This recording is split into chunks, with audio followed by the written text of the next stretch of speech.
आज मी dry fruit rice बनवणार आहे। चला तर मग रेसिपीला सुरुवात करूया। या रेसिपीसाठी लागणारे इंग्रेडिएंट्स पाहूया। तर पहिले आपल्याला लागणार आहे भात। तर 1 कप तांदूळ मी अर्ध कच्चा शिजवून घेतले आहे। पाव कप ड्रायफ्रूट, तर इथे मी काजू आणि बदाम घेतले आहे। तुम्ही तुमच्या आवडीनुसार कुठलेही ड्रायफ्रूट घेऊ शकता। 1 कप चिरलेला गूळ, 2 चमचे तूप, सुकं खोबरं, तर सुकं खोबऱ्याचे मी पातळ काप करून घेतले आहे। 2-3 इलायची, 2-3 लवंग आणि दालचिनी। चला तर मग आता ड्रायफ्रूट राईस कसं बनवायचं ते पाहूयात। तर पहिले आपल्याला गूळ वितळून घ्यायचा आहे। तर पॅनमध्ये 1 कप गूळ घ्यायचा आहे। आता यामध्ये अर्धा कप पाणी घालूयात। आता हे 2-3 मिनिटे उकळून गुळाला विरघळून घेऊयात।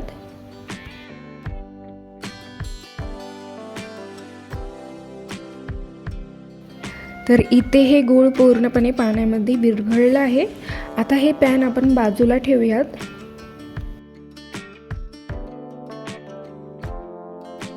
आता आपण थिक बॉटम असलेली कढई किंवा पातेलं गॅसवरती ठेवून घेऊयात आणि यामध्ये आता 2 चमचे तूप घालूयात।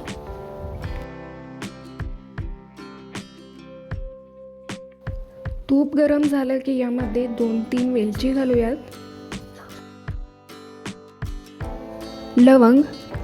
लवंग आणि दालचिनीचा तुकडा घालूयात आणि थोड्या वेळच आपण हे परतून घेऊयात।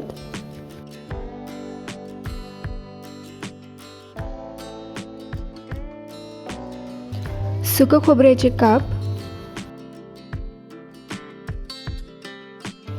आता यामध्ये ड्रायफ्रूट घालूयात आणि थोड्या वेळच परतून घ्यायचं आहे, जास्त वेळ हे परतायचं नाही।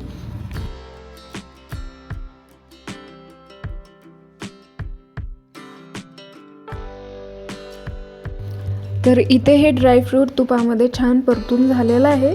आता यामध्ये आपण अर्धा कच्चा शिजलेला भात घालूयात।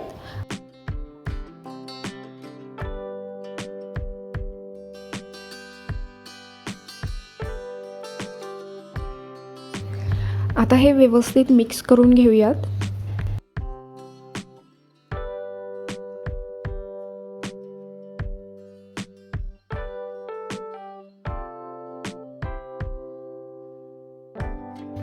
तर इथे हे मिक्स करून झालेलं आहे। आता यामध्ये गुळाचं पाणी घालूयात। आता हे भातामध्ये व्यवस्थित मिक्स करून घेऊयात। तुम्ही इथे गुळाऐवजी साखरही वापरू शकता। आता हे भातामध्ये व्यवस्थित मिक्स करून घेऊयात।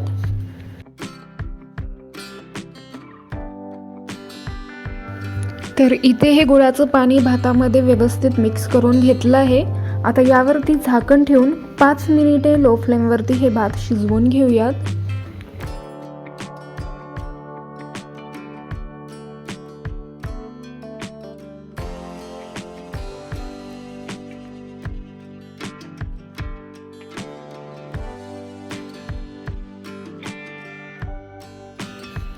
तर इथे हे 5 मिनिटे भात लो फ्लेमवरती शिजवून घेतले आहे। एकदम सुटसुटीत असे हे भात तयार झालेला आहे। आता काय करायचं, गॅस बंद करून यावरती झाकण ठेवून अजून 5 मिनिटे आपण हे भात वाफवून घेऊयात।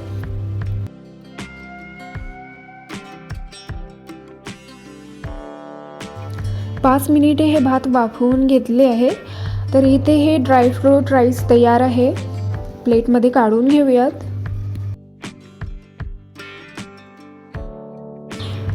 तुम्हाला हे ड्रायफ्रूट राईसची रेसिपी आवडली असेल तर व्हिडिओला लाईक करा, शेअर करा, चॅनलला सबस्क्राईब करा आणि सोबतच बेल आयकॉनला क्लिक करा। चला तर मग परत भेटूयात अशाच एका नवीन रेसिपीसोबत।